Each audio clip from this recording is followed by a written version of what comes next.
Gọọmenti Anambra steeti emerubego mmemme maka ịgba ọgwụ mgbochi maka ọrịa measles n'Awka.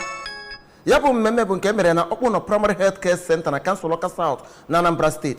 Ọ dọtara ma ndị nne na nna ma ndị na-enyere ụmụaka aka na ndị akpọrọ development partners. Onye nta aka Mgbochi bụ ụzọ Okoye kpọtara anyị akụkọ a.